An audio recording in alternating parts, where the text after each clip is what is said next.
another another video. Shouldn't be too long, it's only 10 questions. Someone said to me the other day, have you done the Goth Tag? And I'm sure I have somewhere down the flipping list, and it got me thinking, and I thought, yeah, we should probably have the Goth Tag Revisited, and this is what I'm doing. I should put the questions down there. I'm not going to tag anybody. It's up to you. If you want to do it because you fancy. Can I get through a bloody video without doing that? See, now you know that I don't edit these, because that would be so smooth, because it would be cut out and I would suddenly go as the video cut didn't match. But anyway, there's 10 new questions, so it's a little bit like Hollywood, the Goth Tag, the remake. So you know what's going to happen there. It's going to be a bloody Hollywood blockbuster, or it's going to flipping bomb in it. Anyway, 10 questions, you can have a go if you want, whatever. So I'm going to have to put these on, otherwise I can see lines but I don't know what the hell's on them. I wrote these, but whether I can answer them or not is another kettle of bloody fish. You know me. Right, 10 questions. First one, how deep is goth in your soul? It's a good question, really. How deep is goth in your soul? How much of you is goth, really? I'd say it's as deep as you can bloody get it. Everything I do just seems to be goth. I think goth, I dream goth, I go out in the day, goth, I come in the evening, goth. I'm surrounded by goth. I listen to goth, as well, apart from some other stuff thrown in. So how deep is it in my soul? Probably is my soul, really. So it's very bloody deep. Number 2, name one thing that could stop you being goth. And we've got an helicopter coming past. Perhaps this time I won't get any tings, but I'll have a bloody helicopter. One thing that would stop you being goth. Well, there's 2 ways of looking at that. One, if my children or a loved one or whatever was going to be harmed because of it, the bloody clothes would disappear, tut sweet. The whole shebang would disappear until I could sort that out, because no way would they suffer for what I have. But saying that, nothing would stop me being goth, because it's not the clothes, it's not these objects I've got around, it's not the music. They're all part of it, they're all part of this regeneration of goth, but goth is in here, it's what you are. Like the first question's talking about how deep is it in your soul. That deepness, that in there is goth. That can't be taken away from you. Can't take your thoughts away, can't take what you are away. So someone can take all this away, but can't take the essence of you away. So what can take goth away from me? Actually, nothing. Number 3, are you prepared to be goth until death? I should say so. I look back at my life, and even times when I wasn't called goth. I was toddling around, or I was dirty in nappies or whatever. and I had to do other things in life. That was always there. When I look back, I didn't realise at the time, but when I look back at my life and I look back at my childhood and everything, it was there. Thinking about it one day, what's some of my first experiences that you might call goth orientated? And from a little toddler, once a week, I don't know, used to go with my grandmother or my mum or my mum and my grandmother or whatever to the local cemetery. They would do my granddad's grave up a bit, and I flipping loved it. I loved going there, the graves, the whole shebang. That was one of my first experiences, and it was one of the first things I remember really loving to do. I used to love the trip to the cemetery. So yeah, it's probably been there from the year dot with me, and so there's no reason why it not to be there till they shuttle me off. Then they'll probably have a bloody reggae party or something, as long as I don't have frickin' rap, because if they are rap, I'm gonna frickin', I'll come back, I'll get the bloody lot of them. It's a promise. So if anybody's listening, rap, you're in frickin' trouble. Number 4, what has been your darkest experience? Let's have a look. Over the years, I think what we're talking about in a goth sort of way now, the sort of things that we look upon in a gothic way. I think I talked about it in one of my videos. It's an experience I had about 30 years or something ago. I've always been able to feel things if they're around. I can feel spirits around. I can pick up something that someone's had, and not always, but a lot of the time I will get stuff from it. And with friends on a little walk that we often did, we used to go past this little church, and a friend said, "Oh, let's go in and have a look." Well, I'd always fancied doing it. Yeah, there was me, my ex, him and his wife. The little church door was locked like they normally are now, so you couldn't get in. Let's go and have a look down the bottom. Well, walked through the gate into the yard. As I'm walking down the side of the church, I'm just getting heavier, heavier, darker, darker. Get to the end, and from what I remember, the churchyard went down like that, was quite slim and went in that direction. And they were in front of me, because I think the darkness and heaviness was slowing me down. And so they were quite a way in front.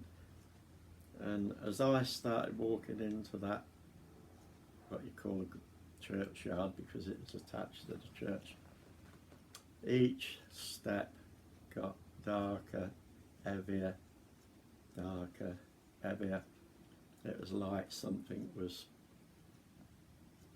you ain't bloody coming in here, but I was going, but it just got darker, heavier. I think I got about a third in. I just shouted to him and said, "Okay, I'll see you when you come back out." And I went back out onto the road. But that was a very dark experience, and I've only had one very dark experience after that, which I will probably talk about one day on a video, which will be pretty controversial, probably. Ooh, the saying, what's that about? But that was very, very, very flipping dark. That. So yeah. So in the goth world, we do have dark experiences amongst it all. 5, are you a shrinking violet, introvert or an extrovert goth? Ooh.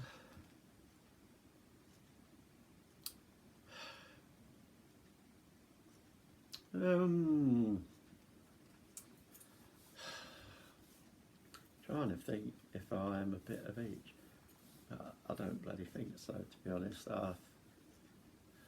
Extrovert.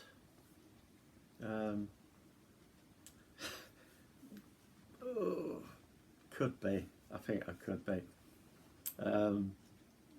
I'm not against grabbing hold of somebody and flipping waltzing around the middle of town or something, and look like a dickhead, just for the fun of it.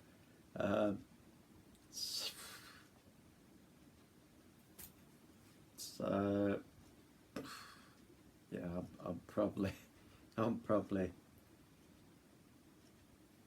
extrovert. I'm trying to think of a lower name for it, but I don't think I'll flipping find one. I'll talk to anybody. Don't care. I'm walking in town. Somebody's like, yeah, and they want to talk to me. I'll talk to them. Whatever.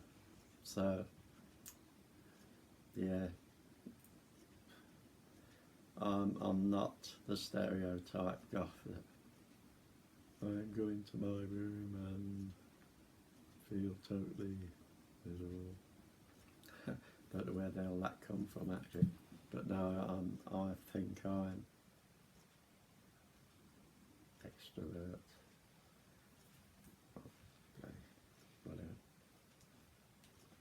Whatever. 6, give 4 words that describe goth.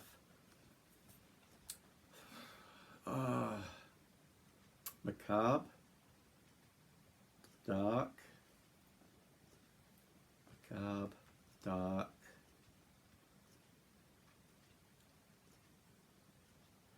intelligent. Goths on the whole, very intelligent bloody people. People underestimate goths. So yeah, macabre, dark, very intelligent, to the most, and unique. They are unique people.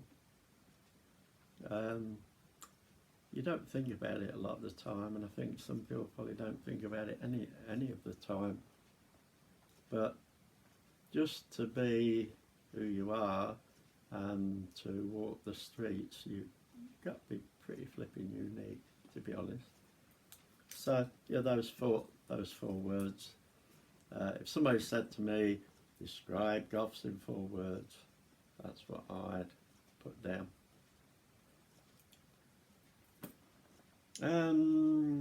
7, name 1 item of goth clothing, accessories, etc. you could give up if you had to. Oh bloody hell! Why did I write that?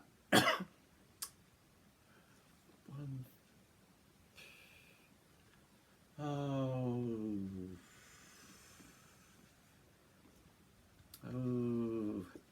bloody.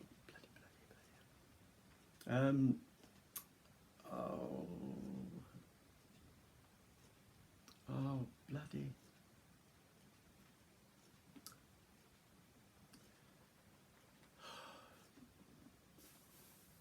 Books. I'm going to say books because I can't think of anything else I want not around.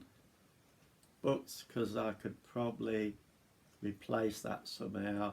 I could have somebody tell me a story that's in a book. I could have them read a story to me. I know there's probably lots of ways around it, so probably if I didn't have those, I could sort of live with it, because I've got lots of books. I don't sit down and read very, very often at all, because I'm just doing all sorts of other bloody things. But I know what's in them, I know the stories in them and all that sort of thing. So I suppose my mind said I don't particularly need to sit and read them again.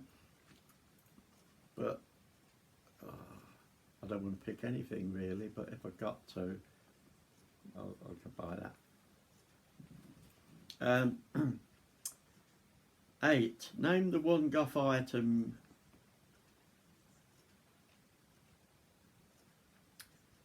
you could never give up because it defines you. So one item that you've got that's goth, you would never give up because it defines you. Right, for me, it's probably not going to sound very goth, but it'll be my kilt. So if I'm going to say that, I'm going to say my black kilt because I've got black kilts. So anybody who wants to nitpick kilts, it's black, so it goes with the rest of me. I couldn't get rid of those because I prefer kilts to any other trousers, jeans, whatever. It defines me. It defines my name. So I'd be the kiltless goth. Kiltless goth. Plus, the strange thing is, one time, about 3 days, for some reason, I think it was because my boots, one of my boots had gone or something there, and I thought, I'm not wearing a bloody kilt without boots. So I think I wore black jeans, long black coat and everything else, and this is how it defines me. Walking through town, strangers I didn't know from bloody Adam or Eve, of different ages, coming up to me. You normally wear a kilt and all that gear, don't you? Yeah. Where is it? Get it back on. It just didn't bloody you and all that. Get your stuff on. So must define me. So yeah, that's the one thing I really want to get rid of, because that's what defines me, what defines you. Number 9, you probably noticed the jump then. Well, it jumped because I think I had so much flipping rubbish on my iPad there that it said, can't deal with this anymore, and it just turned me off. So I had to go and delete some stuff, and my delete bin had got goodness knows how much stuff in. So back again. It was on number 9, I think.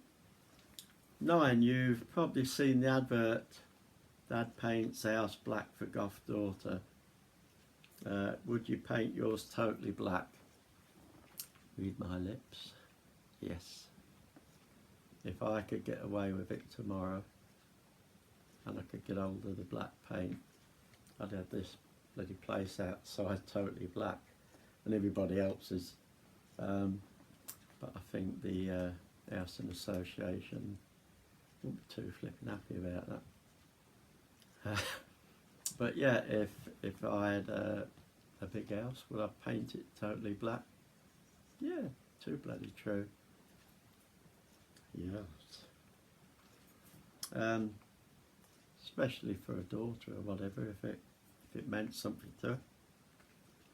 Number 10, which is the last one, your wish for the Goth subculture for the next 10 years. What is it? My wish for the Goth subculture for the next 10 years would probably be, I'd probably wish for unity. I think I'm seeing a little bit of disjointedness, lack of unity in some areas, and it would be nice over the next 10 years to see that unity grow, where we're all in the same boat, we're all the same subculture, we're all predominantly the same, going after the same thing. It'd be nice to see some unity with that, and all of us probably praising a bit more than pulling down. And I've probably been a bit guilty of it in the past, of having my say on some of the negative bits. But then if you use negative on negative, you get negative, I suppose. So yeah, my wish for the goth subculture for the next 10 years is more unity, more progression, more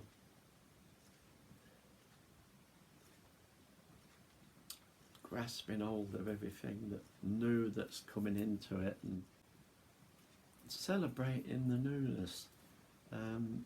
It's what goth should be. We can't stagnate, we have to go forward. It always did right from the word go. It never stayed the same from one day to the next, from one week to the next, from one month to the next. It's carried on doing that. So for the future, unity and progression, and let's all have a bloody party. So if you want to do it, folks, questions are down there. If you don't have to. If anybody does do it, watch them. Make a bloody fool of themselves. It was fun. So have fun, folks. Do or don't do what I would do. Weather's pretty nice outside. It's going to be crap the next few days, so smile.